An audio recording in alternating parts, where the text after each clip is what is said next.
Comme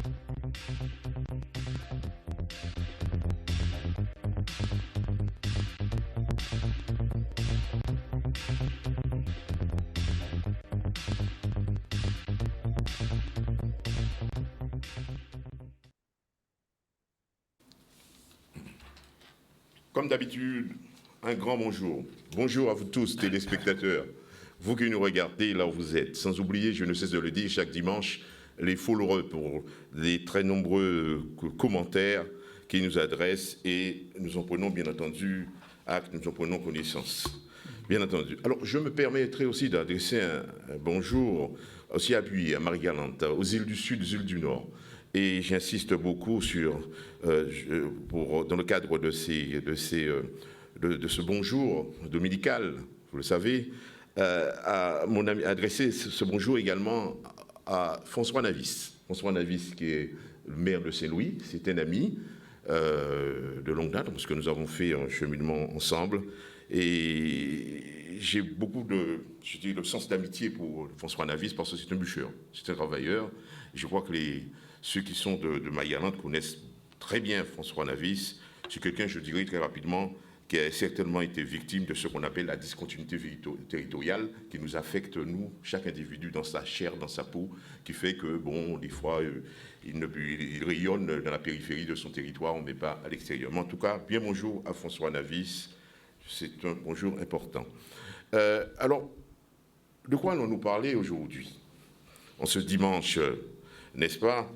Nous allons parler, bien entendu, de la réforme des retraites. Réforme des retraites d'actualité qui cristallise toutes les attentions au niveau local, au niveau national et dans le reste du monde.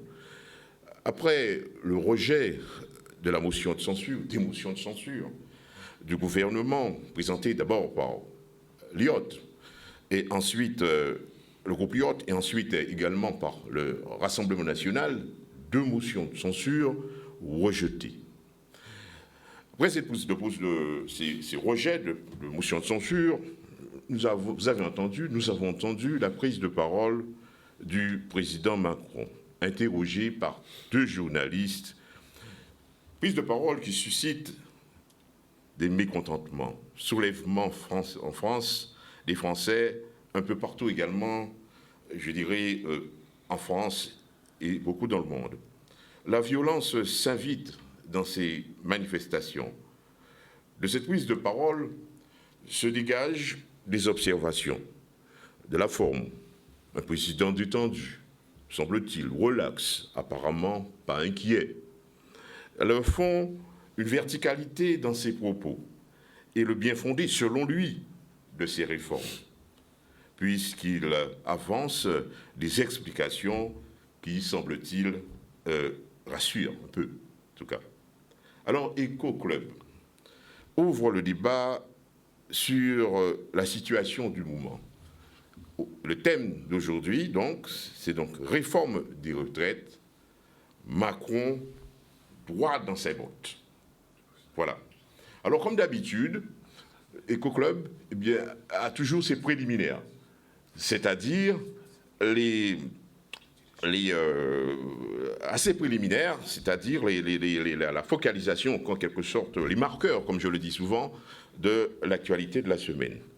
Nous avons tous entendu et vu, n'est-ce pas, à la télé, ailleurs, sur les moyens de communication, les propos de défenseurs des droits, Claire Hédéon et de son adjointe Georges Paul-Enfrein, qui se sont rendus aux Antilles autour se prononcer en quelque sorte sur la question de l'égalité des droits aux Antilles. Il semble-t-il, c'est un rapport de mission. Le rapport de mission est intitulé « Service public aux Antilles, garantir l'accès aux droits ». C'est aussi une question importante qui, ma foi, nous renvoie à la question de la continuité ou encore de la discontinuité territoriale. Alors voilà un peu pour le cocktail, chers amis, qui nous rassemble aujourd'hui, ce dimanche, sur le plateau de Canal 10. Alors bonjour à vous, comme d'habitude. Bonjour à toi, Raphaël. Oui, bonjour à tout le monde. Bon dimanche. Raymond Ramaille. Oui, bonjour à tous ceux qui nous regardent, bonjour aux amis du plateau, et bonjour à un ami, enfin des amis, des connaissances sur l'île de Saint-Barthélemy, je pense à Jules, je pense à Mike, je pense à toute la communauté portuaire et bien entendu un petit salut au président Lédé, toute sa délégation et tout son staff. Les destinataires ont bien entendu. Alors, René Beauchamp. Beauchamp, je joue bien beaucoup, c'est bien. Bien bonjour à tout le monde qui a écouté nous, bien bonjour à tout le monde qui est en le plateau là, et à Nico. Ouais, On dit bonjour à Mandré aussi. Oui. Et bien, qu'à penser, nous, que c'est vrai qu'on nous a dit aujourd'hui là et qu'on nous a débattre de cette situation-là. Nous là pour ça, je veux dire, aussi. Mais bon, il faut bien dire, c'est que cette situation-là, il faut bien regarder des gens, cette situation-là en bas là, Oui. et cette situation-là ici.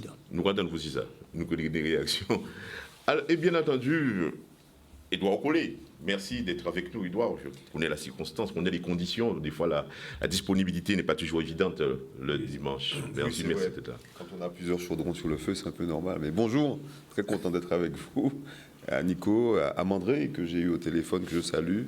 Et bien évidemment à toutes celles et ceux qui nous écoutent et qui, dans le quotidien, nous arrêtent, nous interpellent et nous gratifient de leur satisfecit. Et je ne peux que les distribuer ici et dire encore bravo à vous tous d'être présents et d'essayer d'éclairer à la hauteur de nos points de vue, de nos expériences et de notre compétence, donc la Guadeloupe.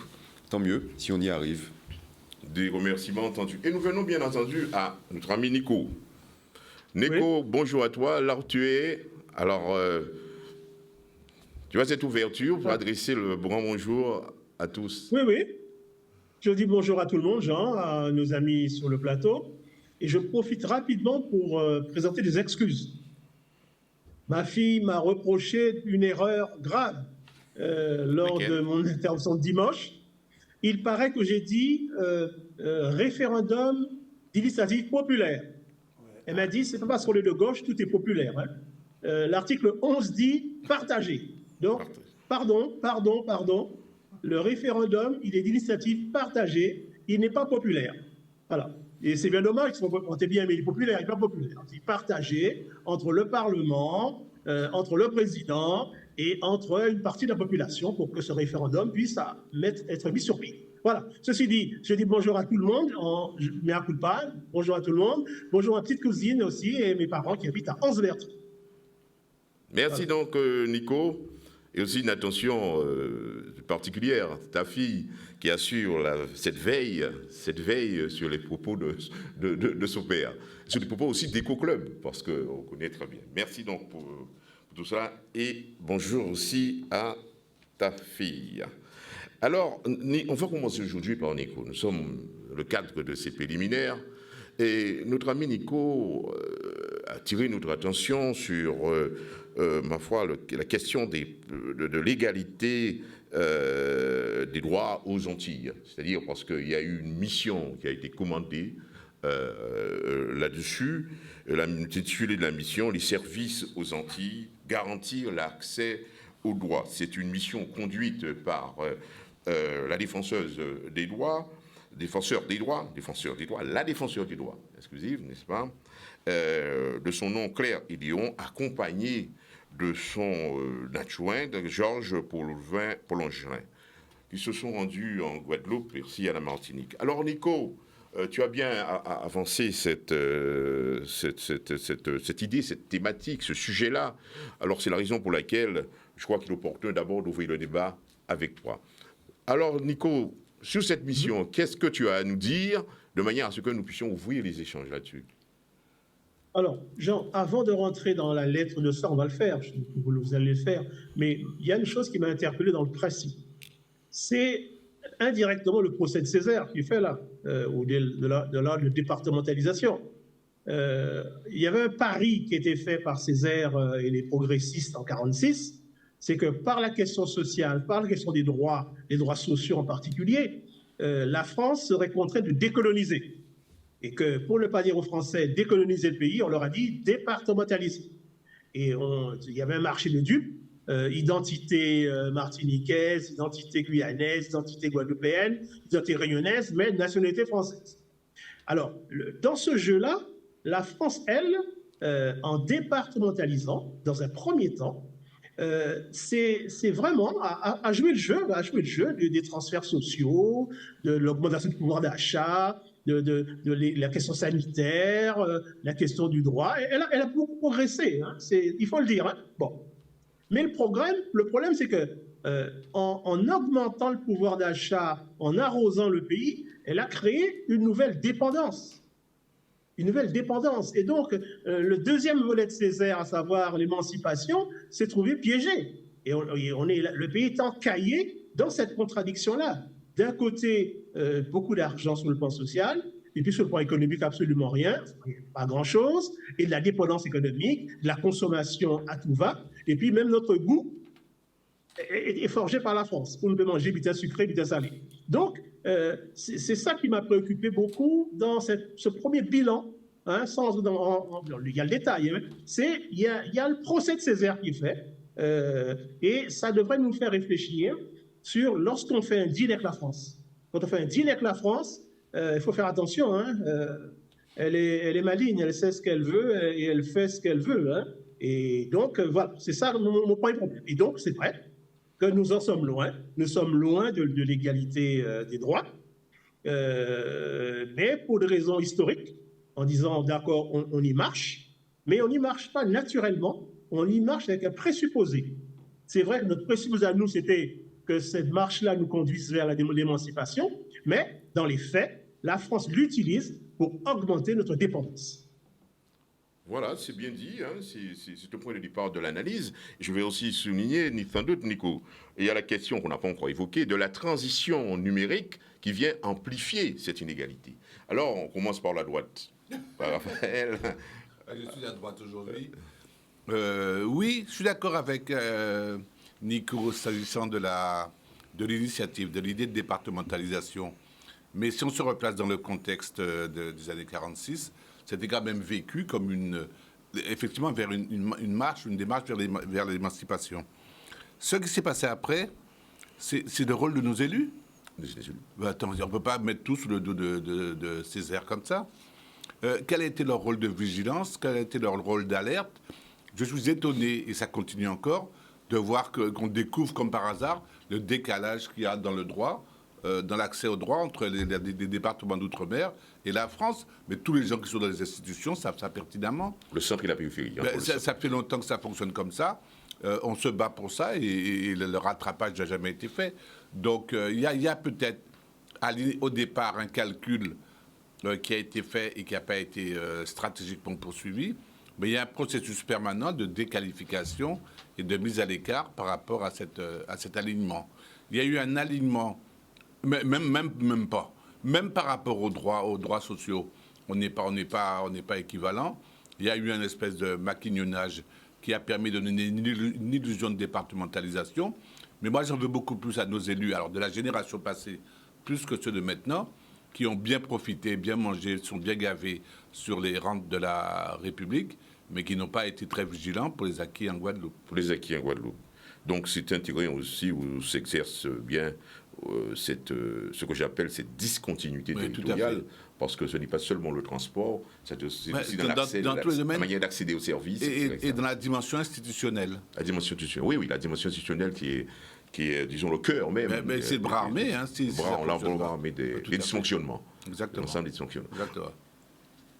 Raymond Ramaille, alors voilà, on sait qu'il y a le service public chez nous, on souhaite bien que ce soit une continuité, mais il y a des dysfonctionnements qui sont de taille et qui ont été à l'origine sans doute de cette étude-là. Alors, qu'est-ce qu'on a à dire à propos du service d'une manière générale en Guadeloupe? Tout n'est pas noir, mais tout n'est pas rose.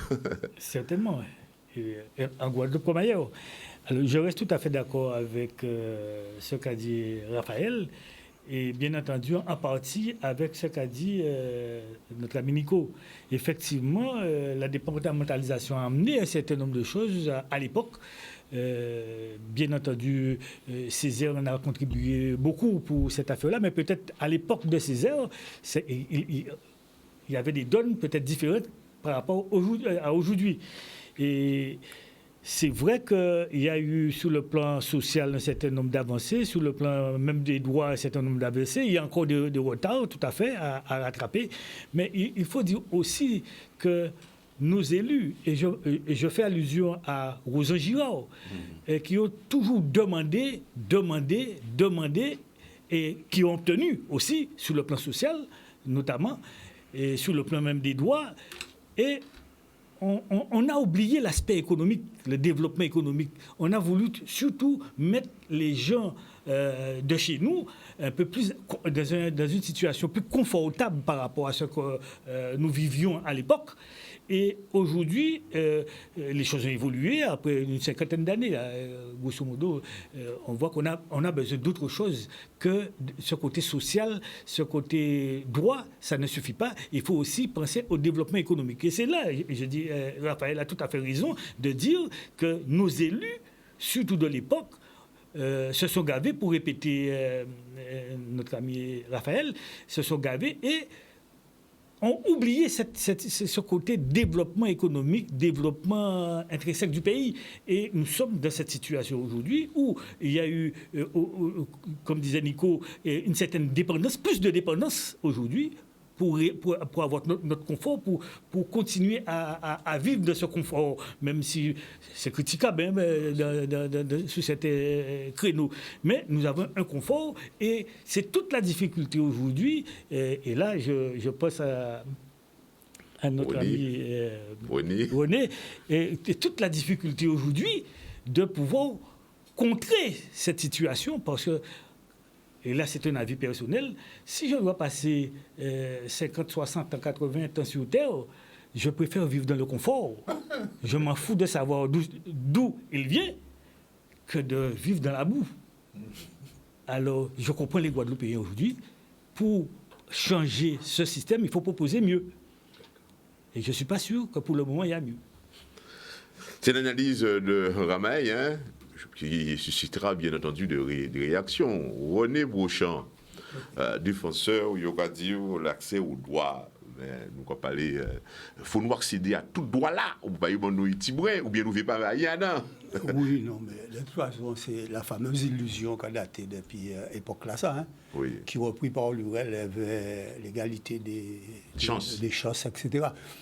C'est la pure illusion. Bon, et malheureusement, les illusions, d'abord les désillusions, très rapidement, même ceux-là qui soutiennent la départementalisation à l'époque, ils ont bien rendu compte qu'il y a un problème. Derrière Césaire Laguessa, il prend en composition le Parti communiste qui était grand défenseur de la débat. Ils ont toujours Laguessa en chemin. Parce qu'ils ont bien rendu compte qu'il y a un problème de fond, qui ne peut pas résoudre. Et qui peut bien résoudre tout le temps nous dans des situations de dépendance. En cas quoi aussi, qu'il faut bien comprendre c'est que cette période-là, ça c'était aussi la période de la décolonisation qui était en marche de tous côtés.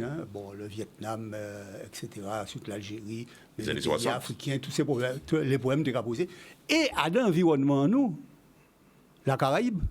Parce qu'il ne faut pas oublier non plus que l'Angleterre, qui était con la France, qui a trouvé confronté à un problème à les colonies et à participation à les colonies, à la libération du nazisme, eh bien, il était lui aussi enclenché en processus côté-là, ça.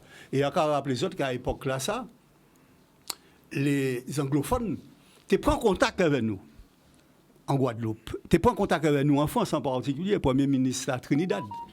Et réponse là qu'elle nous a liée à l'époque, c'est Esdras, non à l'époque, qui était baillé en disant qu'elle nous pas intéressés parce qu'elle nous nie la départementalisation. Or, ça nous a proposé nous, c'est pas un chemin à le self-government. Bon, et à un moment-là, ça nous désolidarisé. Non? Et comme ça, nous étions dans la Caraïbe, petit bout isolé, on les content nous, on les. Ça. Alors, deuxième bitin, c'est que la départementalisation, à partir du moment où, parce que c'était un problème géostratégique pour la France à ce niveau-là, ça n'a pas été foulagué les dernières colonies par rapport à représentation et proie à la France dans le monde à travers tout un certain nombre de petits territoires qu'elle a possédés. Les grands territoires, pas ni moyen qu'un pays encore. Ils étaient partis. Donc, si vous voulez, la départementalisation, là, vous voyez au Métis, ils trouvaient accompagné d'autres politiques qui c'est l'assimilation. Oui. En tant qu'autre colonie, il n'y a pas de parler de l'assimilation. Ou t'es colonisé, ou t'es péni développement là, culturel, etc. À partir du moment où on entre dans la départementalisation, il faut assimiler. Et c'est la politique d'assimilation. parallèlement, là où on mettait la départementalisation, il y a besoin de mettre en place un certain nombre de besoins qui sont sur le plan médical, etc. Mais pas nécessairement pour tout seul, parce qu'il y a besoin aussi que les fonctionnaires de la force soient ramenés dans les colonies. C'est tout le phénomène là, les 40% qui viennent par la suite et tous ces bidets là ça. Donc ça crée une situation où lors de tes colonies, où tu as une économie qui était propre, d'ailleurs, il y a des voix qui levées en l'air. Attention pour la départementalisation, ce n'est pas tout à fait comme ça. Par exemple, Valentino, on a eu l'occasion de parler de ça avant Moraï, tu as dit moi que la plus grande erreur, au fait, c'est que nous pète banque à la Guadeloupe dans ça, nous pète l'or nous et nous chaillons ça de l'autre côté là. Donc, si vous voulez, il y a des gens qui pensaient quand même que, attention, ou pas te rentrer dans une départementalisation comme ça, même si, fondamentalement, ils étaient d'accord aussi avec la départementalisation, mais ils étaient dans une départementalisation adaptée. D'ailleurs, ça fait un conflit entre Valentino et d'autres, propre parti socialiste qui fait... Donc, si vous voulez, à niveau là, ça, il faut bien comprendre bien, c'est que la départementalisation, il crée d'autres types de situations, d'autres types de rapports. Et en fin de compte, ils créent ça dans l'habitat, c'est que sur le plan économique, nous, effondrement qui fait de la production, petit à petit, avait comme base la consommation, puisque la métropole a ensuite les transferts sociaux, tous ces bidets. Donc, ils créent un bouleversement total. Nous tenions une économie qui était endogène, qui était ça étayé, mais il faut participer peut-être des réalités là, ça, pour véritablement ni le développement. Il ne faut pas oublier, c'est que les avantages sociaux, etc., généralement, ils sont liés à la capacité à produire un certain nombre de richesses. C'est ça qui permet qu'on peut mettre un certain nombre d'habitants. En fait. Et la France, c'est au compte-goutte, c'est-à-dire qu'on n'a pas ni véritablement égalité sociale, etc., jusqu'à très récemment. Les allocations familiales n'étaient pas les mêmes, etc. Il y a tout un certain nombre d'habitants qui n'étaient pas les mêmes. Donc, il faut faire très attention à la réalité. Et ça méritait une étude très approfondie d'ailleurs des réalités à cette situation-là. Toujours est-il que ça mène nous en bitin, c'est que premièrement, la politique d'assimilation est son échec. Deuxièmement, paradigme là que nous avons, où c'est la consommation qui prend en main par rapport à la production, entraîner tout un certain nombre de dérives sociales, etc. Et qui a une des conséquences en l'attitude même, sociologie même à la population là, que nous vivons aujourd'hui là, actuellement, et qui méritait qu'effectivement nous vivons dans les cercles et nous changer ça. Alors vous voyez, il y a beaucoup à en dire sur le débat, comme ça. Merci. Alors on vient bien entendu à Édouard Collet. Alors on sait, Édouard, qu'il y a quelques difficultés quant à garantir l'accès aux droits aux Antilles. C'est l'objet même d'une mission. Alors, il y en a, on ne peut pas dire que tout est noir. Il y a été, nous savons très bien qu'il existe maisons France Service qui sont devenues apparemment en Guadeloupe des bus France Service qui sillonnent le territoire de la Guadeloupe pour justement accompagner les ambitions, les attentes en matière de droit, d'accès aux droits. Alors, sans doute, je crois que ton implication professionnelle, tu viens nous faire de cela. Qu'est-ce qu'il y a à dire à propos? Non, mais il n'y a rien à dire. Il n'y a rien à dire. Non, il n'y a rien à dire. Il y a constaté peut-être. Par contre, non, mais le constat, il est clair. Et Nico vient de le rappeler. Et d'ailleurs, j'apprécie l'angle par lequel Nico aborde cette question-là. Et qui, pour lui, comme pour moi-même, comme beaucoup de Guadeloupéens, est une question prégnante. C'est dans quel cadre, dans quel contexte que nous évoluons. Alors, bien évidemment, les maisons France Service là-dessus, proximité, etc. là-dessus, c'est pas grand-chose, parce qu'au fond, le cadre, il est bancal.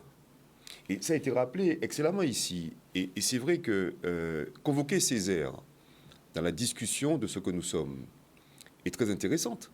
Parce que Césaire aimait dire, c'est vrai que les Antilles, un pays complexe et complexé. Sans être complexé de ce que je suis, mais je n'ai pas peur de constater qu'aujourd'hui, c'est vrai que les lois assimilationnistes, qui ont aujourd'hui, il faut le dire, quelque part à l'époque, effectivement, puisqu'elles ont surtout promu, effectivement, la sécurité sociale. Et c'est vrai qu'à l'époque, c'était une belle avancée, parce qu'on en avait besoin de justice sociale. Maintenant, force est de constater que, au nom justement de ces lois assimilationnistes, départementalisation, dont on ne peut aujourd'hui pas faire le bilan, certaines avancées ont été indicatifs. Maintenant, ce qui me dérange dans ça, et ce que Nico ne dit pas, parce qu'il est très malin, parce qu'il lance la question, au fond, c'est qu'avec ces lois assimilationnistes, départementalisation, il y a eu un second volet. C'est les lois dites de décentralisation. Oui. les lois de faire. Et les lois de décentralisation, et c'est ça mon problème, on a parlé de développement économique, on a parlé de justice sociale, on a parlé de précaré dans lequel nous sommes, mais les lois de décentralisation, les lois de faire, ont transféré depuis la départementalisation à un seul homme un pouvoir dans les départements, au préfet. Au préfet. Pouvoir. Peut-être des concentrations seulement. Mais non, mais la déconcentration, c'est autre chose. Attendez, on a décentralisé, mais on a concentré le pouvoir dans les mains d'un seul homme. Des halles, tous les services. Et d'ailleurs, convoquons encore Césaire, Nico a raison. Et il aimait le dire dans sa diatribe. Vous aurez cherché en vain le visage, effectivement, de la République, vous verrez qu'il est blanc. Mais ce que Mitterrand a fait, par exemple... J'y viens. Mais Mitterrand, qu'est-ce qu'il a fait? Mitterrand, en décentralisant, justement, a donné encore plus de pouvoir au préfet. C'est une réalité. En tout cas. Non, je ne le dis pas, c'est une réalité. Le préfet, aujourd'hui, et d'ailleurs, Letchimy ne dirait pas mieux que moi, il l'a annoncé dernièrement, Letchimy, lorsqu'il a été auditionné à la rue Oudinot, en disant que lorsqu'il est dans ces lieux, il est dans les lieux de l'institution coloniale. Et qu'il n'est pas contre l'homme qui est le préfet, mais l'institution préfectorale est sujet à caution. Chaque fois qu'ils font un incident, il faut que le préfet dise oui ou non. D'ailleurs, la preuve, les contrôles qui étaient a priori sont a posteriori, mais ce sont des contrôles. Contrôle de l'égalité, etc. On contrôle ce que vous faites. Dans cette démarche, justement, d'égalité, dans cette démarche de se sentir soi, dans cette idée de gradient de guadeloupéanité, où sommes-nous? Le curseur, il a géométrie variable. C'est bien beau d'avoir des maisons France Service pour pouvoir mettre des services de proximité, mais dans quel cadre vous êtes? Mais c'est l'association, ce sont les maires même qui ont demandé... Avant d'arriver sur les maires, mais les maires même ont les mains liées. Ah bon, ils veulent... Attendez, vous voulez développer un territoire, vous prenez un plan... Tu es bien placé pour le savoir. Les PLU, des documents de planification urbain. Oui, c'est la DIA. D'accord. C'est l'État qui vous dit, attendez, mais vous avez une vision de votre territoire. Il est ce qu'il est. Il n'est pas... il a une difficulté pour s'agrandir. Vous connaissez mieux que d'autres personnes qui sortent de l'extérieur votre territoire. Vous avez une vision de votre territoire qui est intégrée. Vous avez des échanges.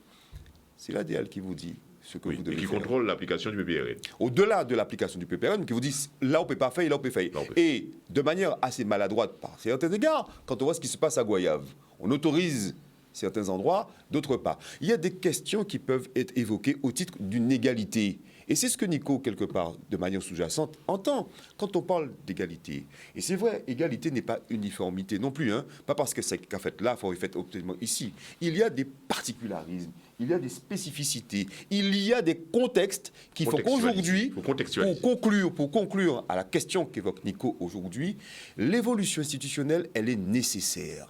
Parce qu'aujourd'hui, même l'administration française reconnaît que depuis les lois de 1946, on n'a fait qu'une seule chose, appliquer une administration française à nos spécificités, particularités. Et ça n'a pas marché.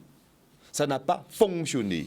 Et donc aujourd'hui, la déclaration de Basse-Terre, l'appel de Fort-de-France, quel que soit le nom qu'il prendrait, ce sont à la limite même des leviers pour annoncer que nous avons besoin nous-mêmes de pouvoir penser par nous-mêmes et décider de la manière dont nous pouvons nous administrer. C'est ça la réalité. Donc il faut une évolution, il faut une évolution, il faut une évolution. Mais on va d'abord réagir. Ça va se débattre.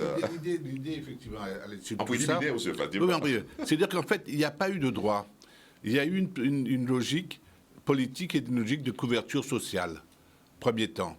Deuxième temps, ça a succédé une logique d'amortisseurs sociaux pour garantir la paix sociale à travers, donc effectivement, l'assimilation, la consommation et à travers la dépendance. Donc il n'y a pas eu de développement par le droit ou par quoi que ce soit. Il n'y a pas eu d'égalité, il n'y a pas eu d'équité et il n'y a pas eu de reconnaissance de la légitimité du territoire. Il y avait donc des dispositions contextuelles. Des contextuelles qui garantissaient une paix sociale. Bon, alors, oui. Ramaï peut-être, et ensuite on va revenir à Nico, parce qu'on me fait signe tout à l'heure la pub. Nico, peut-être une réaction à la mienne. Ramaï et ensuite Nico, on va venir à la pub tout à l'heure. Concernant les prérogatives des services de l'État, moi je pense qu'il faut quand même qu'il y ait comment dirais-je, quelqu'un pour valider un certain nombre de choses, que ce soit l'État ou peut-être d'autres services. Hein. Je prends le cas du PLU. Contrôle de l'égalité. Le PLU. On peut compter sur les doigts d'une main, je n'ai pas fait de statistiques, hein, combien de communes sont à jour de leur service de plus. Les maires ne se sont pas montrés à la hauteur de la situation. Ça fait au moins 30 ans que ça dure pour prendre la main sur l'ADL. Et l'État prend ça en main, automatiquement. Et forcément, il faut qu'il y ait quelqu'un pour faire fonctionner le pays. On les voit Alors, RHI. Voilà. Et donc, il faut mettre aussi nos élus, nous-mêmes, en face de nos responsabilités, avant de critiquer, de demander ce que nous-mêmes, nous n'avons pas fait. On nous a dit, voilà ce qu'il faut faire pour pouvoir avoir la main. Vous ne l'avez pas fait, donc l'État garde la main. Et le préfet de certains domaines garde la main parce qu'il y a une défaillance de nos services locaux.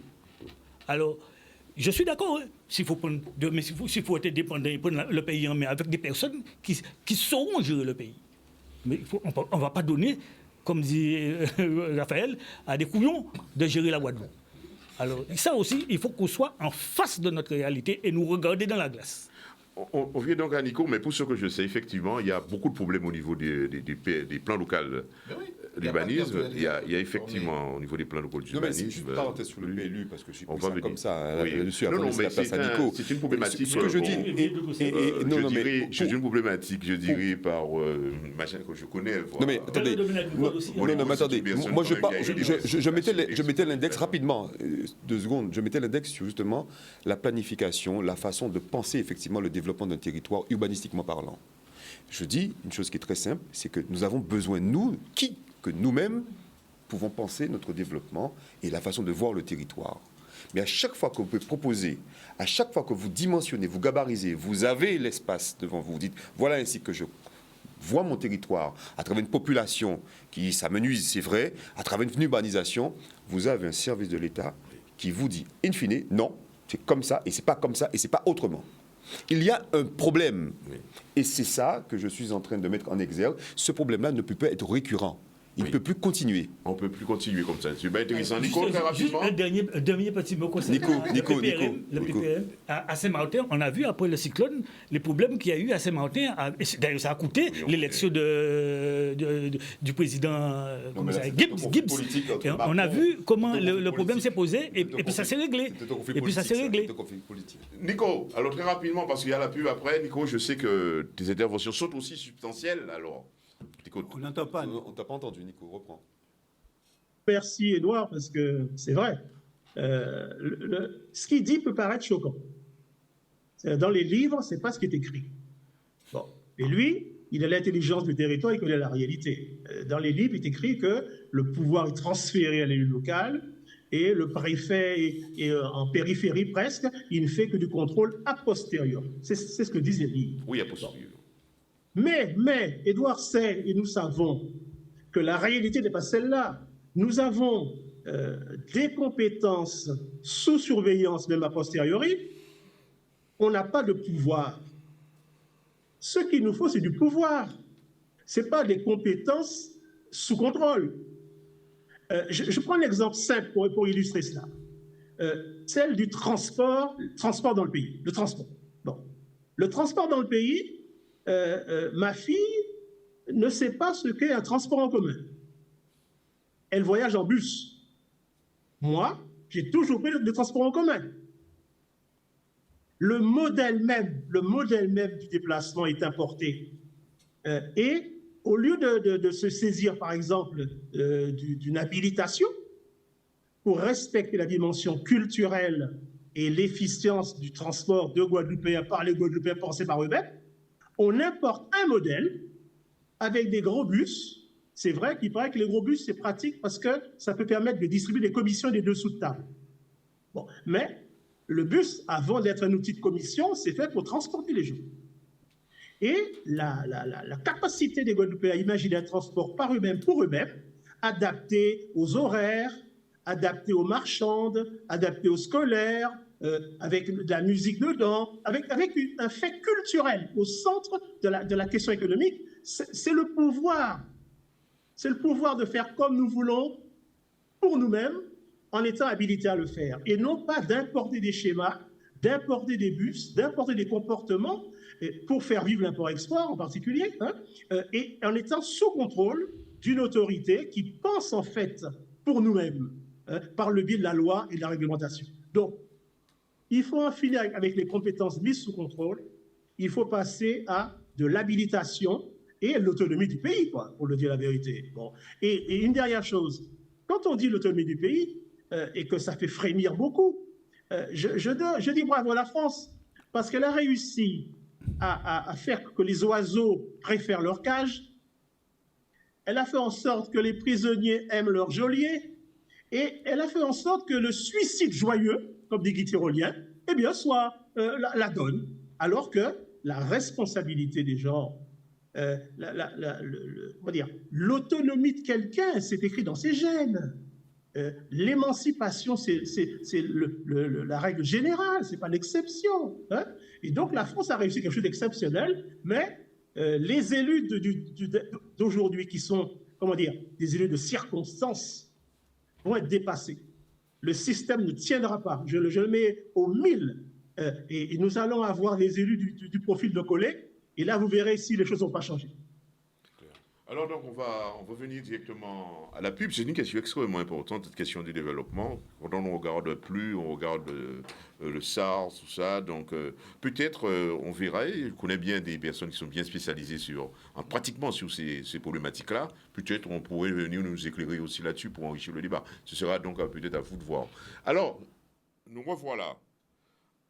Nous venons donc nous étions préliminaires, un sujet extrêmement prenant qui concerne aussi la question du territoire. Venons-en donc au cœur même de notre émission aujourd'hui. Réforme des retraites, Macron droit dans ses bottes.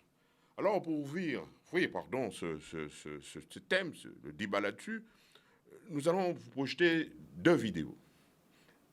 D'abord, vidéo numéro 1 de Mathilde Panot, n'est-ce pas, de France Insoumise. Enfin, c'est elle qui est l'actrice dans cette vidéo. Et ensuite, 2e vidéo qui concernera donc une réaction de Macron. Voilà.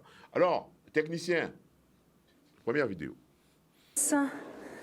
La séance est ouverte. L'ordre du jour appelle les questions au gouvernement. Et la première d'entre elles va être posée par la présidente Panot pour le groupe La France Insoumise.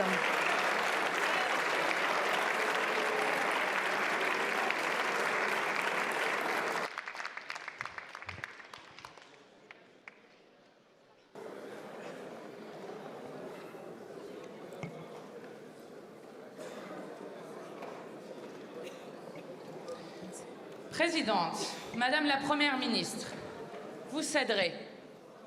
Vous céderez car vous ne tenez qu'à 9 voix. Vous céderez car 2 Français sur 3 souhaitent votre départ. Vous céderez car passer en force contre le peuple, les syndicats, le Parlement relève d'une folie. Vous céderez car le risque d'un débordement de colère est déjà trop grand. Vous céderez car la police seule ne parviendra pas à faire régner l'ordre.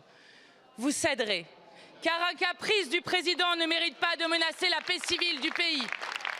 Vous céderez, car votre réforme des retraites relève d'un choix politique et qu'il est possible d'en faire un tout autre. Vous céderez, car, au fond, vous enlisez le pays dans une crise de régime inutile. Vous céderez, car nous serons nombreux jeudi pour la censure populaire et toujours plus nombreux encore. Vous céderez, car la dignité des gens n'a pas de prix. Oui, vous céderez, car il n'y aura pas de retour à la normale possible sans céder. Vous céderez, mais alors, qu'est-ce que vous laisserez? Vous céderez, mais vous aurez abîmé comme rarement la parole politique, instrumentalisé la Constitution à des fins autoritaires, dévoyé comme jamais la démocratie parlementaire, confondue avec une roulette russe, quand ce n'est pas un jeu de pile ou face. Bafouer la démocratie sociale en traitant les syndicats comme des figurants, attaquer le droit de grève et de manifestation à coups de réquisition et de répression, fait honte à la France, à l'international. Vous céderez, et au moment où vous céderez, il sera déjà trop tard, car de votre pouvoir, il ne restera que des débris. Madame la Première ministre, un peu de courage. Il ne reste à Emmanuel Macron plus beaucoup d'options. Retrait du texte ou retour devant le peuple. Combien de temps encore le président de la République va-t-il nous faire perdre du temps avant de céder ? Je vous remercie. La première séance, première vidéo, c'est après la censure. Hein, la censure la motion de censure qui a été rejetée. Oui. Nous revenons avec deuxième vidéo, qui est donc le propos de Macron interrogé par deux journalistes. Techniciens. Et bienvenue, je suis heureux de pouvoir en effet répondre à vos questions. Écoutez, ce texte, il va poursuivre son chemin démocratique. Il a été préparé par le gouvernement après des mois de concertation. Il a été ensuite porté par le gouvernement qui l'a modifié après ces concertations au Parlement. Il a donné lieu à 175 heures de débat. C'est le texte issu du chemin parlementaire, enrichi par le parlementaire, qui a été adopté dans la commission mixte paritaire, puis voté par le Sénat, et en effet qui a été adopté par l'Assemblée suite à l'utilisation de l'article 1049.3 et donc par un vote d'une motion de censure contre le gouvernement qui a échoué. Il est aujourd'hui devant le Conseil constitutionnel. Et donc il faut maintenant attendre que le Conseil constitutionnel se prononce, et c'est à l'issue de cette décision que j'aurai à promulguer un texte, et donc qui permettra de faire évoluer les choses pour nos... Tenez-vous à cette date du 1er septembre. Tenez-vous à cette date. Je pense que pour que les choses rentrent en place, à la fois pour que, d'ici à la fin de l'année, pour près de 2 millions de nos compatriotes, 1 800 000 exactement, ils puissent avoir leur pension qui commence à être augmentée, environ 600 € par an en moyenne, pour ces 1,8 million. Pour que, en effet, on commence à décaler l'âge légal de 3 mois par an, progressivement, et qu'on accélère l'augmentation du nombre de trimestres à travailler, jusqu'à 43 ans à horizon 2027. Eh bien, il faut que ça rentre en vigueur d'ici à la fin de l'année. Mais maintenant, au moment où je vous parle, il faut attendre la décision du Conseil. Alors, on va parler de la crise sociale dans notre pays, qui est forte. On va parler de la crise politique, évidemment, à l'Assemblée nationale et de ce qui s'est passé. D'abord, je voudrais vous faire réagir sur des propos que vous avez tenus, qui ont pu choquer certains. C'était hier devant les parlementaires. Vous avez dit « La foule n'a pas de légitimité face au peuple qui s'exprime à travers les élus ». Est-ce à dire, à vos yeux, que le mécontentement qui s'exprime dans les rues, aujourd'hui, les manifestants, sont illégitimes? Non, pas du tout. Et merci de me permettre de clarifier cela, parce que j'ai dit des choses hier précises à des parlementaires qui ont subi des agressions inacceptables depuis ces derniers jours. Et je vous le dis ici avec beaucoup de solennité. Nous sommes une grande nation et un vieux peuple. Il se dote de responsables qui ont une légitimité politique. Président de la République, des parlementaires. Ils sont élus par lui. Il y a des légitimités qui existent. Les syndicats ont une légitimité. Et quand ils défilent, qu'ils manifestent, ils sont en opposition à cette réforme. Je les respecte. Ils défendent leur point de vue. Et d'ailleurs, c'est protégé par la Constitution, le droit de manifester, de pétition. Il y a une légitimité. Et d'ailleurs, le gouvernement, comme le Parlement, a essayé de tenir compte de ces manifestations et d'intégrer une partie de ces colères. On y reviendra. À côté de ça, à côté de ça, je vous le dis, dans le moment que vivent nos démocraties, quand des groupes utilisent l'extrême violence pour agresser des élus de la République, qu'ils soient parlementaires aujourd'hui ou maires, malheureusement chaque semaine, quand ils utilisent la violence sans règle absolue, parce qu'ils ne sont pas contents de quelque chose, alors là, ça n'est plus la République. Or, la démocratie, convenez, Monsieur le Président, c'est un ordre... Ce ne sont pas des propos qui sont à même... Voilà. J'espère qu'il n'y a pas de parti pris. La durée des vidéos, il n'y a pas d'écart entre les deux séances. Bon, et que voilà, on a entendu il faudrait qu'on soit prudent, puisqu'il y a les téléspectateurs qui nous regardent. Il n'y a pas de parti pris. Alors, réaction, messieurs, peut-être Nico d'abord, suite à ces deux projections, qu'est-ce qu'il y a à dire là-dessus? Moi, je voudrais parler de Macron tout d'abord. Bon, d'abord, il faut que Macron écoute Éco-Club. Je ne sais pas si quelqu'un a son adresse. Il pourrait beaucoup apprendre de nos commentaires. Hein. Raphaël a dit la semaine dernière que le président était hors sol. C'est la vérité absolue. On a un président hors sol. L'illustration de ça, historiquement, juillet 1789, je crois que c'est la Rochefoucauld qui vient frapper à la porte de Louis XVI. Lui dit, attention, sire, ça chauffe dehors. La Bastille est prise, le peuple est en mouvement, c'est grave ce qui arrive. Louis XVI qui est hors sol, comme Macron dit, quoi? Pourquoi tant de révolte? Et La Rochefoucauld lui dit, non, c'est pas une révolte, c'est la révolution.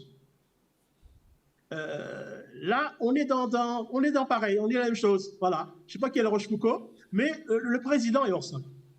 Il est hors sol. Il croit que sa danse du ventre ces circonvolutions vont suffire face aux révoltés. Bon. Par contre, j'ai une critique à faire. La question, c'est comment passe-t-on de la révolte à la révolution? Parce que bon, j'espère que ça choque pas ma fille, mais la révolution, c'est scientifique. C'est scientifique, comme dit Karl Marx. Hein? Les révoltés ne font pas les révolutions.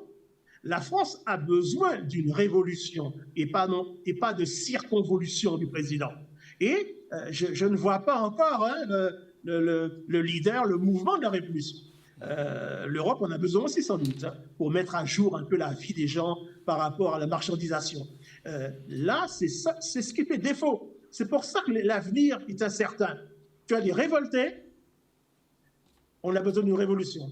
Et tu as un gars qui fait la danse du ventre dans des circonvolutions, et tu as besoin d'un leader fondateur, qui ne sera pas un mécanicien, qui repense le système, quoi. Et c'est pour ça que je suis un peu inquiet.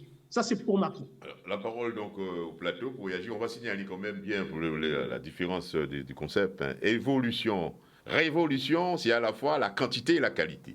C'est pas une évolution, c'est une évolution. Mais une révolution, c'est beaucoup plus... C'est une transformation. Transformation. C'est à la fois l'aspect qualitatif et quantitatif. Alors, on va réagir rapidement, parce que du coup, on ouvre le débat là-dessus. Moi, je crois qu'il y a deux choses que je voudrais dire. C'est la manipulation des mots.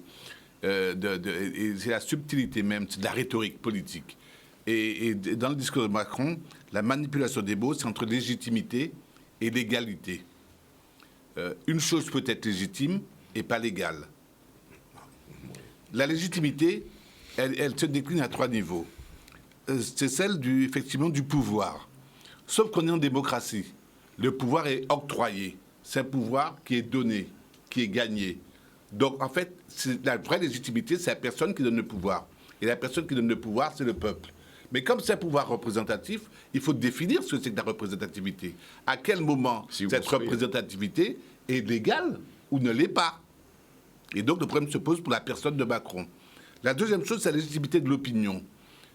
Ce n'est pas parce qu'il y a une opinion publique organisée, orchestrée par des médias, par des réseaux sociaux, par des experts, et on sait ce que ça donne à l'opinion publique une légitimité. Et enfin, troisième chose, c'est la légitimité de la rue. Oui, normalement, c'est la seule source de légitimité. Mais en même temps, la rue, on sait maintenant qu'est-ce qui se passe dans la démocratie. Il y a des zones de non-droit. Il y a des zones de mafia, de narco-pouvoir, de contre-pouvoir. Et donc, la légitimité même de la rue, elle est contestée parce qu'on ne voit pas comment on peut s'exprimer, sachant que dans la rue, il y a des sens et des contresens. Donc, la vraie question posée au cœur des démocraties maintenant, c'est le rapport entre les fondements de la légitimité, où est-ce qu'elle se... et les fondements de la légalité, sans que pour autant la légalité étouffe la légitimité. C'est une question extrêmement pointue, complexe, et il nécessite forcément des analyses bien affûtées là-dessus pour pouvoir bien faire comprendre au peuple, parce que c'est une commission, expliquer aux gens. Oui. Raymond, alors, bien droit dans ses bottes apparemment. Alors, dans un système démocratique comme la France, comme un peu partout d'ailleurs, pas forcément en France. C'est pas majoritaire la démocratie. Non, pas forcément. Parce qu'on connaît bien comment ça a été fait pour les élections. Des pays, sinon mais il faut de l'autorité, sans autoritarisme. Il faut, pour pouvoir gérer un pays comme la France, un département comme la Guadeloupe, une ville, etc. Il faut de l'autorité. Maintenant, sans manifester, comme je dis, de l'autoritarisme. Maintenant, nous sommes dans une situation difficile en France, effectivement. Il y a une situation sociale difficile. Tout le monde sait du plus profond de lui-même. Chacun d'entre nous sait qu'il faut une réforme de la retraite. Et d'ailleurs, ceux qui manifestent ne sont pas contre qu'il y ait une réforme pour la retraite. Donc on sait très bien, on l'a dit et on dit ici, qu'on vit plus longtemps, il faut travailler plus longtemps. Maintenant, dans le contexte d'aujourd'hui, on voit bien qu'il y a un genre de phénomène anti-Macron. Je suis pas là je suis pas en karaté, hein, je le dis à ceux qui nous regardent, je suis pas en karaté, j'essaie d'être objectif. Tu le dis tu le dis trop fort alors. peut-être, mais enfin, donc on sent qu'il y a un phénomène anti-Macron en France aujourd'hui, et donc Macron aujourd'hui n'est plus audible, ou en tout cas pas très audible. surtout, enfin, on a vu qu'il a pris la parole, ça a un petit plus enflammé la rue après sa prise de parole pour la manifestation qui suivait. On a bien vu qu'il y a un regain de la rue. Donc, je crois qu'aujourd'hui, il a plus intérêt à se taire pendant un certain temps, tout au moins, au lieu de prendre la parole qui envenime un peu plus la situation. Donc c'est ce phénomène anti-Macron qui est, à mon avis, ce qu'on voit aujourd'hui dans la rue, c'est plus un aspect politique. Il faut faire tomber Macron, il faut faire tomber le gouvernement, et il y a un certain nombre de groupes, notamment les groupes d'opposition, qui font feu de tout bois pour arriver à faire tomber ce gouvernement et aller un peu plus loin jusqu'à faire tomber Macron, le cas échéant. Et après, on fait tomber Macron, on fait tomber le gouvernement. Imaginons que Macron dit demain, je démissionne. Mélenchon sera là. Et voilà. Nico l'a dit. Nico l'a dit. Il ne voit pas qui. Il ne voit pas qui pourrait prendre, qui sort du lot pour prendre les responsabilités du pays. On va se trouver dans plus de, excusez-moi l'expression, dans plus de bordel. Parce que je vois mal, dans un cadre d'élection présidentielle demain, c'est un petit peu prématuré de dire ça. Mais ça peut se faire. Macron peut dire demain, je démissionne. Il faut aller devant le peuple. Est-ce que vous pensez qu'en allant devant le peuple demain, dans un cas d'élection présidentielle, que le RN va voter pour la France insoumise, ou inversement, ou les socialistes vont... Alors, vous voyez, on rentre dans une instabilité monumentale en France. Donc, maintenant, il s'agit de voir comment s'en sortir. Moi, je n'ai pas la solution. Mais je pense qu'il faut quand même déjà voir avec le Conseil constitutionnel l'évolution de la situation. Et après, on pourra peut-être plus clarifier la chose. Mais je vois mal les gens qui s'unissent aujourd'hui pour des raisons politiques, pour faire tomber un président ou un gouvernement, s'unir demain pour créer une gestion du pays en s'unissant avec les mêmes. Ça sera impossible à mon avis. Impossible. Alors, René, on va finir directement à vous, puisque on bien entendait, après censure-là, motion de censure-là qui était rejetée, on bien entendait, mais où est le président? Il ne sait pas parler, ou il faut y parler. Et puis, là, on attendait de plus en plus qu'il parlait, il n'y a pas dit d'autre fait boucher. On va comprendre, on va poser la question, pas parler, il n'y a pas dit parler. Parler, il n'y a pas dit fait boucher. Finalement, pourquoi faire ça y a tête à où? Puisque ou président, d'après moi. Allez, je découvre. Non, mais on va penser que là, on décide qu'on va y parler. Il faut savoir qu'on va y dire. C'est déjà ça, premier bien là. Mais si on va y parler pour ne pas dire de nouveau et pour dire même bien là, on ne va pas changer rien. On ne va pas changer rien. Et c'est ça qui arrive, Macron. Macron trouvait il y a une situation où manifestement, il a essayé d'opposer le droit à la légitimité. Il a dit, j'ai le droit parce que j'ai été élu pour ça, j'ai été dans mon programme. Mais il n'a pas tenu compte de qui j'ai trouvé élu. D'ailleurs, il dit ça alors qu'il a trouvé élu. J'ai entendu, je sais que je n'ai pas élu, mais au fois il était élu là et tout ça, il fait ça, il développe. C'est-à-dire qu'il mandatait et il a fait bien. Et il a dit, le droit, c'est moi, le 49.3, c'est le droit, etc., c'est moi, et j'applique. Seulement, là, on va trouver dans une situation comme ça. Et qu'on pète toute légitimité pour qui d'avoir les corps intermédiaires, tout ça qu'il y a dans cette société-là, qui a fait vie à la société-là et expression à la société-là, pas d'accord avec eux. Au niveau des organisations que le peuple a, des organisations syndicales, organisations sociales, ils ne sont pas d'accord avec eux, ils ne sont pas d'accord avec le positionnement-là qu'on est là.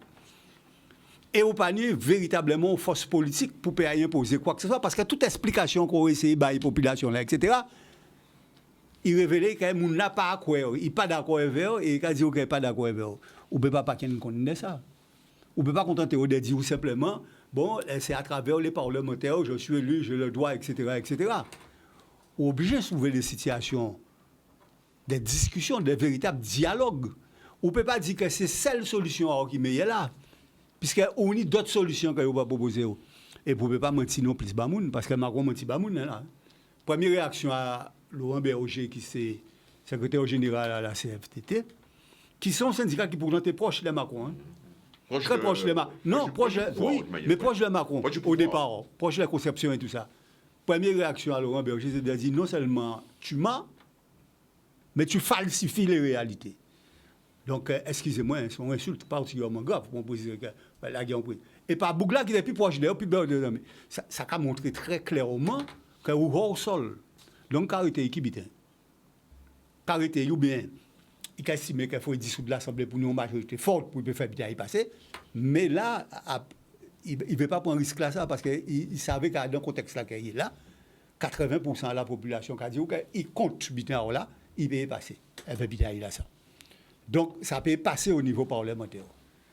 Car c'est une seule solution, c'est dire peuple là, s'il ne veut pas dire qu'il a sorti lui-même, parce que dire qu'il a sorti lui-même, c'était qu'on a l'autre bail, etc. Mais s'il ne veut pas dire peuple là, d'autres solutions à l'arrêter, c'est de dire, bon, nous avons fait un référendum pour savoir comment nous avons pensé. C'est ça que De Gaulle a fait à l'époque. Et là, De Gaulle trouvé devant nous, nous avons fait ses propositions. De Gaulle dit, bon, on va partir. Donc, si vous voulez, nous avons une situation là où, si vous voulez à tout prix gouverner contre tout le monde, on va pousser justement radicalisation à opposition là vis-à-vis d'eux, on va pousser à ça, nous avons là actuellement là, qu'a développé en France de plus en plus, tous les problèmes qu'a viennent additionner ensemble et qu'a créé une seule grosse opposition à vous, ça qui passait pour biter les bassins, les bassines, là, et tout ça, qui a bien montré que nous n'avons pas fait différence entre retraite, bassines et d'autres types de problèmes qui viennent, chauter de la vie. Moun qui est monté en révolte pure contre propre autorité, donc c'est vous. Et on ne peut pas seulement compter en le Conseil constitutionnel. Même si le Conseil constitutionnel péréto qui est mais on est obligé de dire, trompez-moi, en proposant d'autres méthodes et d'autres dialogues pour nous périvons. Ou obligé de changer, ou obligé de faire profil bas. Mais pas fort. Oui. Parce que c'est une crise de légitimité. Et oui. Et après légitimité, elle est au peuple. Ah oui, ça. Alors, on vient directement à Édouard. Alors, Édouard, dans le contexte du moment, la question se pose, qu'est-ce qu'il faut faire? Est-ce qu'on met tout de côté, le Conseil constitutionnel, on fout ça au placard, et puis on s'adonne à ce que l'on pourrait appeler, ma foi, une posture de circonstance, c'est-à-dire donner satisfaction à la rue, se dire que c'est la rue qui dirige, et le Conseil constitutionnel, quoi qu'il dise, on fout tout de côté. Est-ce que peut-être on s'accroche à l'histoire et on se dit, bon, mais avec Chirac, la question de Villepinte là pour la réforme CPE, on a connu ça. On a connu aussi des situations similaires avec Sarkozy, avec Hollande. La question de la réforme des retraites, c'est une question qui soulève les mécontentements. Et que peut-être nous sommes en face d'un président qui a un deuxième mandat et se dit, bon, moi je mets le doigt sur le bouton et j'y vais. Quelle est la réaction là-dessus? Mais elle est très simple, ma réaction, déjà, parce que, et d'ailleurs, je ne me fais pas avoir, tout le monde est fixé sur la décision du Conseil constitutionnel, et vous verrez bien que le Conseil constitutionnel retoquera juste quelques éléments du texte, mais pas son intégralité, même s'il a fait l'objet d'une saisine blanche, c'est-à-dire que la Première ministre a saisi le Conseil constitutionnel sur l'intégralité du texte.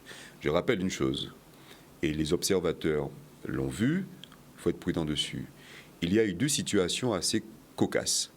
Le gouvernement a fait passer justement la réforme des retraites il a trouvé comme véhicule législatif le projet de loi de finances, le projet de loi de finances rectificatif du budget de la sécurité sociale. Et il a introduit dans cela un cavalier budgétaire, qui est la réforme des retraites. La réforme s'inscrit dans ça. Voilà. Donc, on est dans une situation de cavalerie budgétaire, c'est-à-dire qu'un texte, un document qui n'a rien à faire dans une loi de finances. Donc, c'est un cheval de Troie, nous foutez à dents, nous voyons ce qui a passé. C'est ça qui passait là. Donc on a essayé encore de couillonner pour essayer de passer en force. Et d'ailleurs, la preuve, le 49.3 est sorti derrière. Déjà de 1, c'est une manière malheureuse et maladroite, et d'ailleurs, les grands constitutionnalistes sont unanimes à le dire, il y a là un manque de transparence dans le débat public dessus sur ça. C'est-à-dire que la représentation nationale s'est retrouvée un peu presque obligée de pouvoir dire un peu leur avis, leur pensée sur un texte qui n'avait pas lieu d'être là. Cavalier budgétaire. C'est la stratégie de Macron, une stratégie qui annonce bien la posture présidentielle et la fonction du président de la République. Maintenant, j'y viens. J'ai entendu beaucoup de choses. Mais tu as raison de convoquer l'histoire une fois de plus. Je crois que Macron ferait mieux d'observer l'histoire. Depuis que cette 5e République existe, jamais un président de la République n'a si déconstruit et s'est assis sur la fonction présidentielle. J'ai l'impression... Le Jupiter. Mais non, on n'est plus dans Jupiter. On est véritablement, effectivement, dans un régime monarchique. Ah bon? Et je rappelle quelque part que la Constitution, la 5e République, notre Constitution de 1958, c'est une Constitution qui est hybride. Elle en prête aussi bien au régime d'assemblée présidentielle, et donc est dans une logique dans laquelle où on peut trouver effectivement un peu quoi y faire. Et Chacun peut trouver son compte. Et la preuve, le président Macron aujourd'hui trouve plus que son compte, il trouve sa juste mesure. Faire ce qu'il pense être légitime pour lui, pas pour le peuple. Alors que moi, je crois qu'un président de la République qui a 2 fonctions, une fonction constitutionnelle, article 5 de la Constitution, garant de l'État, indépendance, la séparation des pouvoirs, dessus sur ça, et une fonction politique qu'aucun texte explicitement ne lui reconnaît. Je parle sous le contrôle de Nico dessus, mais que l'élection au suffrage universel pourrait lui conférer. Parce que c'est sur la base d'un programme, d'une orientation qu'il a été élu. Il a été élu. On ne peut pas dire qu'il ne peut pas être l'initié sur la base d'un programme. Alors que ce programme soit biaisé ou qu'il ne soit pas respecté, je veux bien le croire dessus. Mais c'est sur cette orientation politique sur laquelle que justement il légitime sa façon effectivement de fesser à terre effectivement le peuple français, qui plus est nous autres dessus sur ça. Et c'est là où je suis un peu amer. Parce que d'autres présidents de la République auraient fait marche arrière. Ouais. Le peuple, la garantie de l'intégrité du peuple, c'est de préserver justement cette indivisibilité de la France. Et aujourd'hui, la France est divisée. Jamais président de la République n'a aussi divisé la France. À travers ses propos, je dis aujourd'hui quelque chose, demain je dis son contraire. La parole publique est une parole qui n'existe pas et qui ne compte plus. Elle n'a plus d'aspérité. Elle a tellement d'aspérité dans le mensonge qu'on n'y croit plus. Et donc, il ne reste qu'une seule chose, la foule, le désordre, le chaos. Parce que la parole publique l'entraîne. Oui. Et moi, je crois qu'une chose qui est fondamentale à dire, on ne peut pas américaniser la France. Si le président évoque l'histoire de la France, il l'évoque effectivement par le biais d'une mauvaise lecture de l'histoire de la France. D'accord ? On ne peut pas américaniser. Ce n'est pas parce que quelqu'un à 81 ans se retrouve encore à travailler aux États-Unis que cela est applicable encore ici. Nous avons vécu trop de situations sociales qui nous interdisent de pouvoir effectivement comparer ce qui n'est pas comparable. La France a encore une fois de plus ses particularités, ses spécificités, son histoire sociale. Elle l'a gagnée à travers des hautes luttes. Et cette lutte-là, aujourd'hui, au nom effectivement d'un intérêt mondialisé, supérieur, capitalisé, on veut pouvoir fouler du pied ces acquis sociaux-là. Non. Et c'est vrai, tu as raison, René, de dire, certains syndicats proches du président Macron, je suis étonné, et ce gros mensonge-là, qu'en disant que quelque part que les syndicats n'ont rien proposé, c'est faux. Encore faudrait-il les entendre. Encore faudrait-il les écouter. Encore faudrait-il avoir la conviction que je fais fausse route, moi, le président de la République. Il est hors sol, et plus qu'hors sol, il est dans une culture hydroponique qui fait que quelque part, même pas de l'eau peut pas effectivement la veille. Il fallait changer de lunettes. Hein. Je disais que je ne retrouvais pas bien Edouard. Je ne sais pas. J'ai dit que j'ai failli changer mes lunettes. Je ne voyais pas Edouard très bien dans ses analyses. Edouard Collé, qu'on le connaît. Non, chacun a son positionnement là-dessus, mais tu as bien développé tes points de vue. C'est très bien. Oui. On vient à Nico. Ensuite, oui, très bien. Alors, Nico. Bon. Alors, pour essayer de ramasser un peu ce qui est dit, qui est très, très pertinent, je pense que Macron a un problème de logiciel. C'est-à-dire qu'on ne peut pas gérer le pays avec le vieux logiciel quantitatif, celui du PIB, celui de la dette. Aujourd'hui, il faut qu'il change de logiciel. Et il faut qu'il soit un homme politique. Et je suis très, très, très, très surpris, hein, Edouard a raison, hein, que ce n'est pas un homme politique. C'est pas un homme politique. C'est un homme de statistiques, peut-être, et encore, je ne sais pas. Un homme qui obéit aux ordres du marché, qui gère le spread entre l'Allemagne et la France, non, mais la France a besoin d'un homme politique. Jacques Chirac, François Mitterrand, et là, non, il est absent. Il est absent. Et c'est d'autant plus dramatique que c'est censé être un moderne. Donc un moderne aurait pu nous sortir de son chapeau quelque chose qu'on n'a jamais vu. On a besoin de refonder, d'une intelligence nouvelle. Et ça, rien. Que des circonvolutions, du bavardage, loin du réel, quoi. Il passe un soupçon d'émotion alors que les gens sont dans la rue et que les gens regardent leur fiche de paye, regardent la fin du mois, et lui, il veut vaguement nous faire regarder la fin du monde ou je ne sais quoi. Donc, le logiciel n'est pas le bon. On a besoin d'hommes politiques et là, on a un homme de statistiques. Bon, premièrement. Deuxièmement, et là, je voudrais dire à Édouard que j'ai une espérance quand même. Elle sera peut-être déçue, Édouard, dans le Conseil constitutionnel. Bon, c'est-à-dire que moi, je rêve. Je rêve que cet outil-là, finalement, de la jurisprudence et clarté et sincérité, c'est ça, exact, puisse interpeller un peu le Macron là-dessus quand même. Parce que cette affaire de faire voter cette réforme en prenant, comme dit Édouard, une loi de finances rectificative de la sécurité sociale, alors que finalement, il n'y a rien à voir, ça, c'est pas sincère. Ça, c'est pas sincère. Et puis, on sait que dans ce texte-là, en le mettant sous ce chapeau-là, on pourra faire un coup de 49.3. Donc, au départ, le gars te dit, bon, on va discuter, pas longtemps, 47, on va discuter 20 jours, 15 jours, 50 jours au maximum, on va discuter. Bon. Et puis après, dans la discussion, chemin faisant, alors qu'il avait garanti la discussion, il te sort le 49.3, et puis il te dit, allez, circulez, il n'y a plus rien à voir. Donc, c'est-à-dire qu'on fait voter, on fait adopter un texte fondamental pour la vie des gens, sans l'avis de leur Parlement, sans jamais que les parlementaires aient voté le texte. Moi, je trouve ça gênant. Et puis, troisième chose, pour ne pas monopoliser la parole, la contestation en France, aujourd'hui, c'est vrai, M. Ramaille a raison, elle a dépassé le simple fait de cette loi. On est maintenant dans du symbole. Le 49.3, c'est un problème pour le peuple français. Et c'est intéressant parce que ça peut faire converger et remettre en question un mode de pouvoir. Parce que ce mode de pouvoir autocratique, monarchique, qui n'est pas républicain, le peuple n'en veut pas. Et les gens comprennent qu'un type tout seul, alors qu'il n'a pas la majorité, c'est ça qui est grave, il n'a pas la majorité, peut faire adopter un texte sans majorité. Et donc, maintenant que le 49.3, c'est la cible de tous, autour d'une chose symbolique, le peuple peut se réunir, le peuple peut se révolter autour d'une symbolique. Et on ne peut pas répondre au peuple par le retour à l'ordre, on ne peut pas répondre au peuple en envoyant des mobiles, frapper les gens dans la rue, on ne peut pas répondre au peuple en niant la réalité, il va bien falloir répondre au peuple. Par contre, c'est vrai, je crois quand même que la Ve République a des ressorts, avec ou sans Macron, pour pouvoir continuer à exister. Ça, je le pense, même s'il faut la réformer.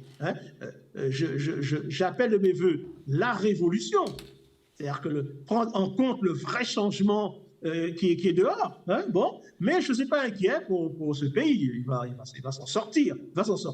Peut-être pas comme je le souhaiterais, mais il va s'en sortir. Mais en ce qui me concerne, moi, aujourd'hui, je pense que le président Macron, c'est le problème, ce n'est pas la solution. C'est l'avis de Nico.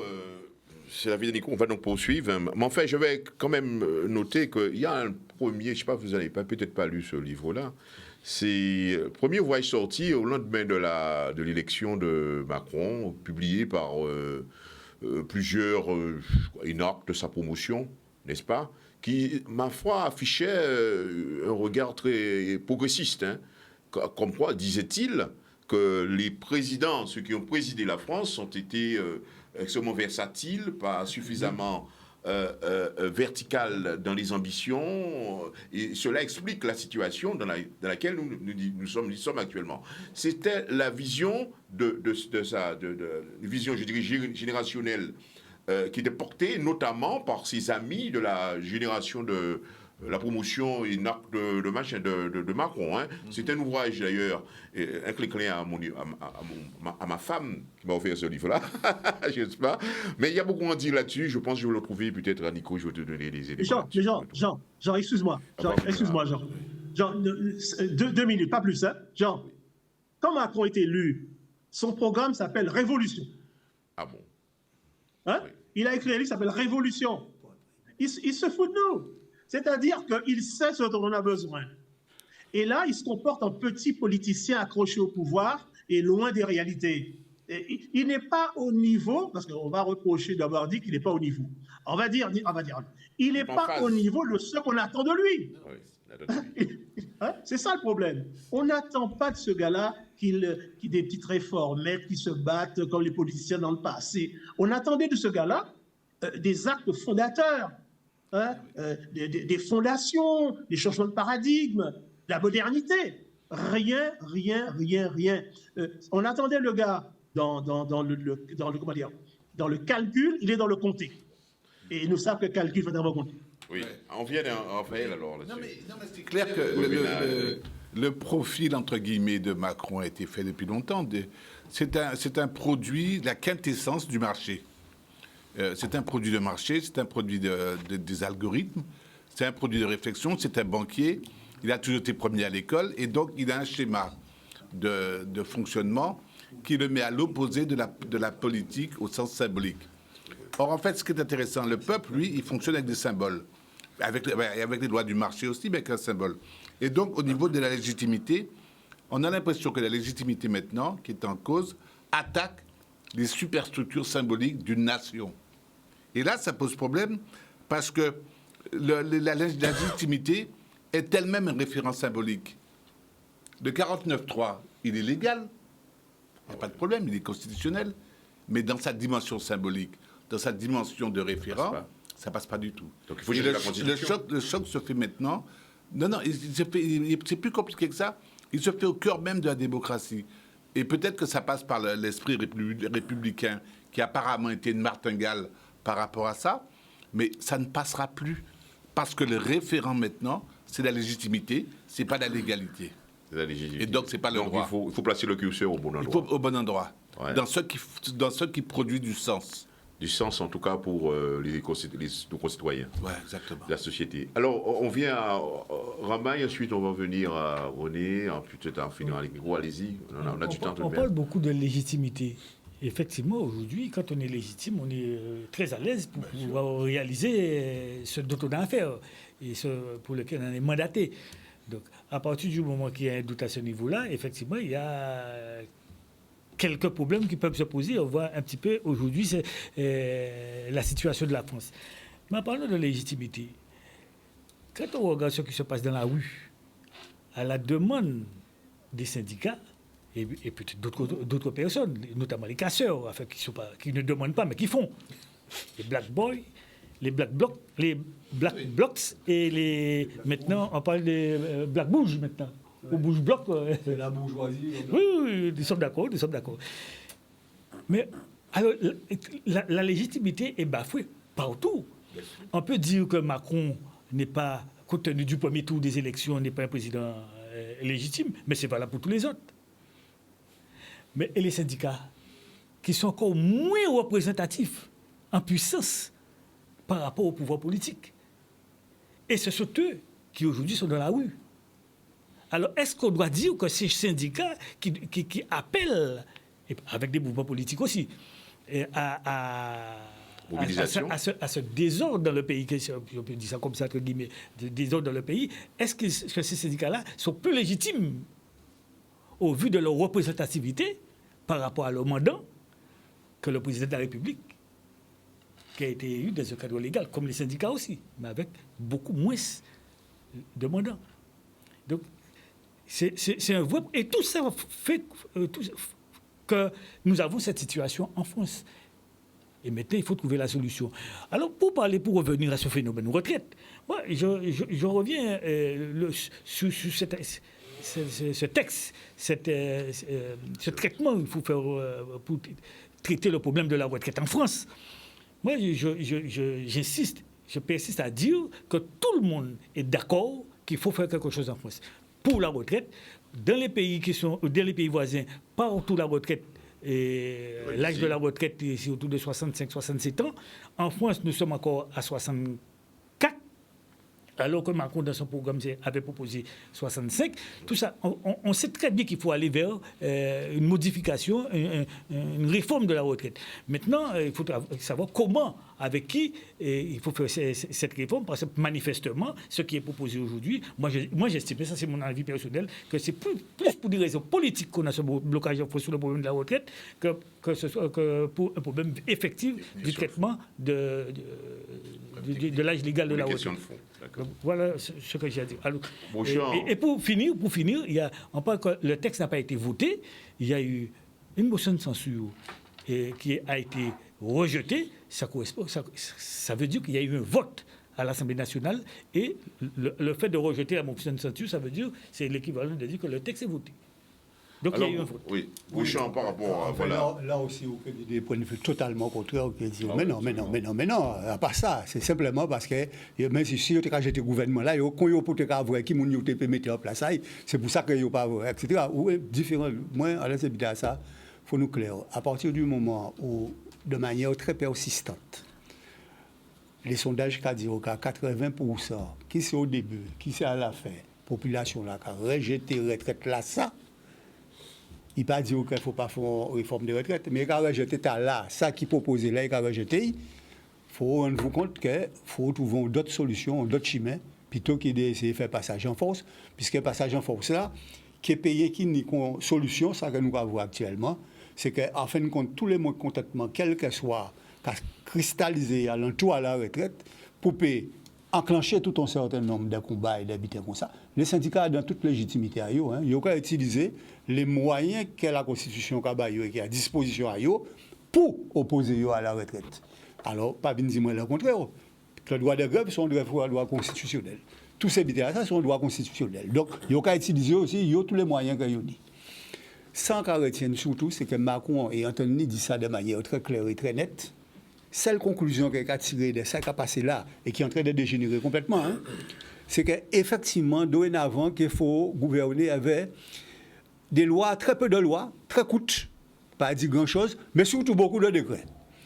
Et ça, à part la démocratie non plus.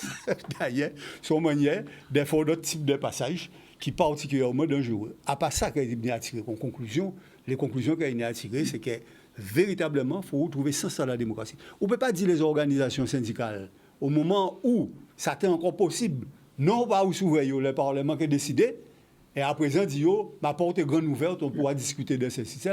Ça, c'est des paroles en trompe-l'œil. Et ça n'est pas digne, et ça n'est pas non plus qui est fondamental pour un monde qui est responsable. Là, responsable, il y a des propos. La question se pose, peut-on vraiment trouver le français qui rassemble toutes ces particularités, ça, c'est les Français qui vont le trouver. Françaises. Alors, à toi, Collet. Juste une chose, moi, je conclurai en disant que, puisqu'on parle de Constitution, l'article 3 de la Constitution rappelle bien que la souveraineté nationale appartient au peuple français. Ouais, c'est ça. C'est tout. Et que, quand bien même qu'elle délègue effectivement la représentation de son pouvoir, parlementaire, elle peut le faire par la représentation nationale et par le référendum. Le référendum, oui. Voilà. Tout est dit pour... Alors on vient à Nico et ensuite on fait le... Oui. Nico, bravo Edouard, parce que je cite un exemple. Lorsque De Gaulle transgresse la Constitution, absolument, et qu'il y a un recours contre lui devant le Conseil constitutionnel, entre-temps, De Gaulle fait son référendum, il passe. Il est élu par le peuple. Oui. Et le Conseil dit, on ne peut pas dire qu'un type qui est élu par le peuple est illégal. donc, la forfaiture de Gaulle, elle est légitimée par le peuple. Par le peuple. Et ça, c'est une grande idée. Et il faut dire à Macron, on ne peut pas gouverner contre le peuple. Voilà. Exact. Et si le Conseil s'était prononcé, avant l'élection avant le référendum, peut-être aussi la oui serait conformée à la décision du Conseil. On ne sait jamais. Ah non, le Conseil constitutionnel, c'est le Conseil On sait pas, constitutionnel. C'est le Conseil constitutionnel, mais il n'y aurait pas eu de tapage, de oui, etc. La Constitution, c'est l'encadrement juridique du phénomène politique. Le peuple, lui, tout simplement, non. Bon, Je conclurai en disant la légitimité à l'épreuve de la légalité. C'est beaucoup dire, ça a du sens aussi. C'est juste. Et pour en terminer, Raymond, Moi, je dirais tout simplement, attendons le verdict du Conseil constitutionnel pour savoir qu'est-ce qui va se passer. mais après le Conseil constitutionnel, tout est fini, théoriquement, on n'a pas passé. Normalement. Non. Bon. Non. Mais c'est pas la peine de voter ton avis au Conseil constitutionnel si on sait que ça va pas durer. Non. Bon, alors, le peuple va bouger, voilà. Oui, d'accord. C'est l'opinion publique, disons. Hein. Oui. L'opinion publique. Alors, voilà. Alors, d'abord, à vous, chers amis, clubistes, je vous remercie beaucoup parce qu'on a été extrêmement, je pense, dans cette approche, cette question très affûtée, des analyses pointues, qui suscitent aussi d'autres débats. Alors, chers téléspectateurs, téléspectatrices, nous sommes arrivés au terme de notre émission de ce jour. Nous prenons donc congé de vous et à dimanche prochain pour une autre émission Éco-Club. Voilà.